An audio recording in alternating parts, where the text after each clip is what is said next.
सुप्रभात मौर्यन।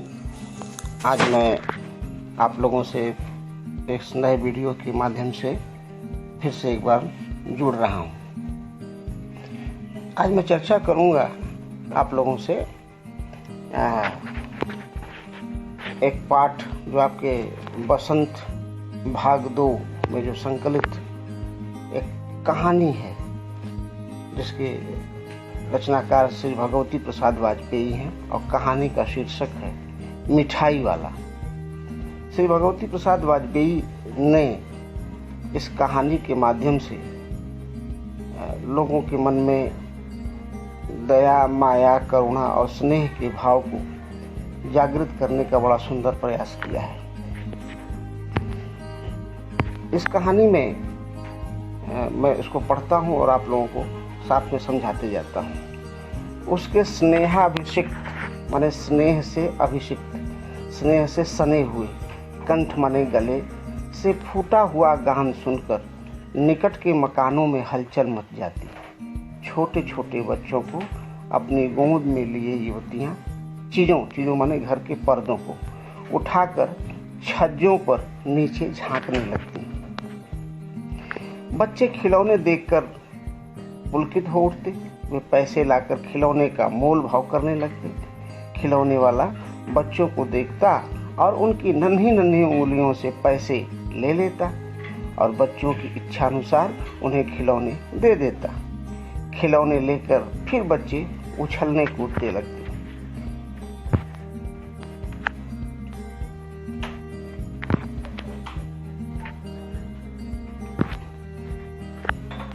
राय विजय बहादुर के बच्चे भी एक दिन खिलौने लेकर घर आए। वे दो थे, चुन्नू और मुन्नू। चुन्नू जब खिलौने ले आया तो बोला, मेला घोला कैछा छुंदल है। वो अपनी तोतली जबान में बोला कि मेला घोला कैछा छुंदल है, मतलब मेरा घोड़ा कितना सुंदर है। मुन्नू बोला, और देखो मेला कैछा छुंदल है, मतलब कहानीकार ने बच्चों के अनुरूप उनकी भाषा का बड़ा सुंदर प्रयोग इस कहानी में किया है। मुन्नू बोला, और देखो मेला कैसा सुंदर है, मतलब और देखो मेरा कैसा सुंदर है। दोनों अपने हाथी घोड़े लेकर घर भर में उछलने लगे। इन बच्चों की माँ रोहिणी कुछ देर तक खड़े खड़े उनका खेल निहारती रही।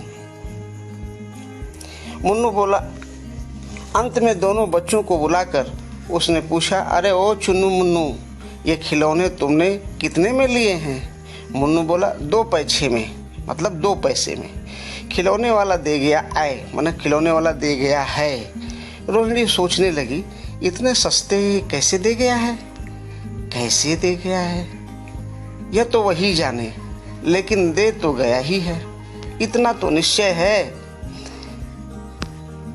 6 महीने के बाद नगर भर में 2-4 दिनों से एक मुरली वाले के आने का समाचार फैल गया। लोग कहने लगे, वाह भाई, क्या मुरली बजाने में एक ही उस्ताद है। मुरली बजाकर गाना सुनाकर वह मुरली बेचता भी है, सो भी 2-2 पैसे में। भला इसमें क्या उसे मिलता होगा? एक व्यक्ति ने पूछ लिया, कैसा है वह मुरली वाला? उत्तर मिला, यही 30-32 का होगा, दुबला पतला गोरा युवक है, बीकानेरी रंगीन साफा बांधता है। प्रतिदिन नगर की प्रत्येक गली में उसका मादक स्वर, मृदुल स्वर सुनाई पड़ता।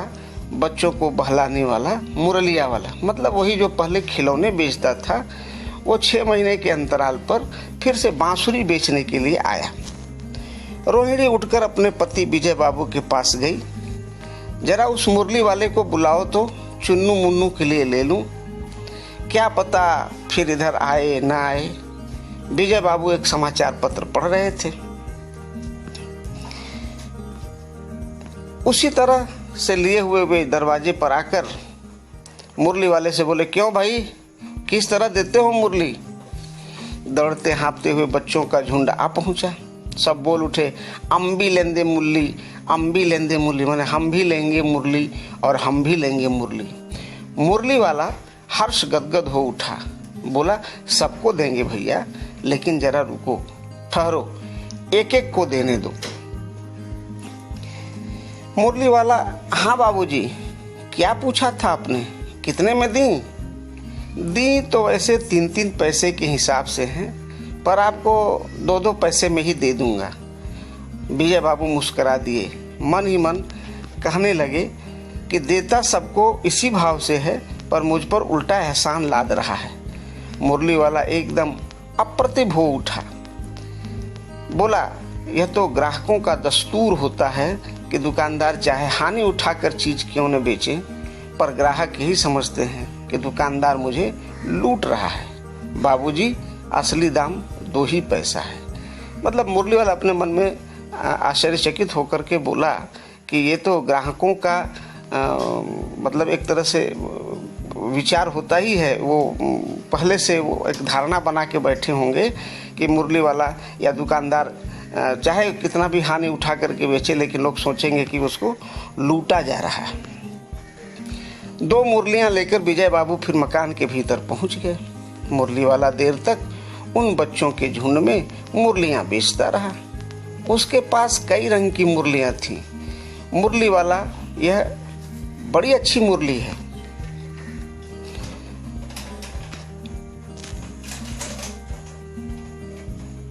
नारंगी रंग की, अच्छा वही लो। मकान में बैठी हुई रोहिणी मुरली वाले की सारी बातें सुनती रही।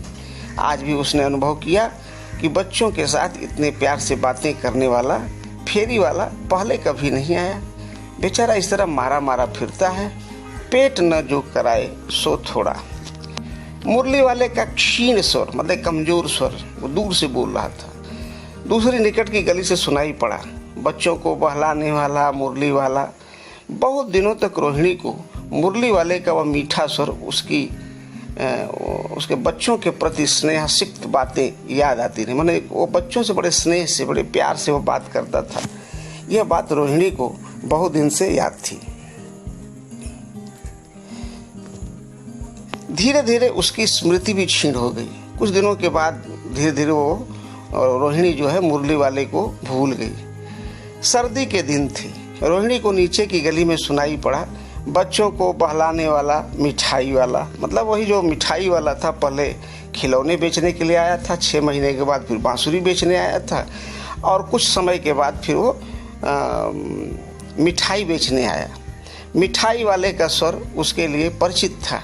झट से रोहिणी नीचे निकट आकर बोली, दादी, चुन्नू मुन्नू के लिए मिठाई लेनी है।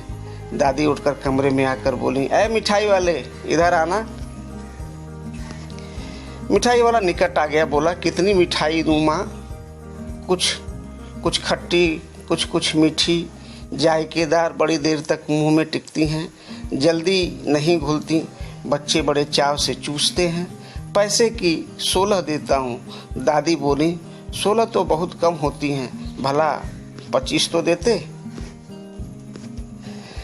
रोहिणी बोली, दादी फिर भी काफी सस्ता दे रहा है, 4 पैसे की ले लो, यह पैसे रहे। रोहिणी ने दादी से कहा, दादी इससे पूछो, तुम इस शहर में और कभी आए थे या पहली बार आए हो?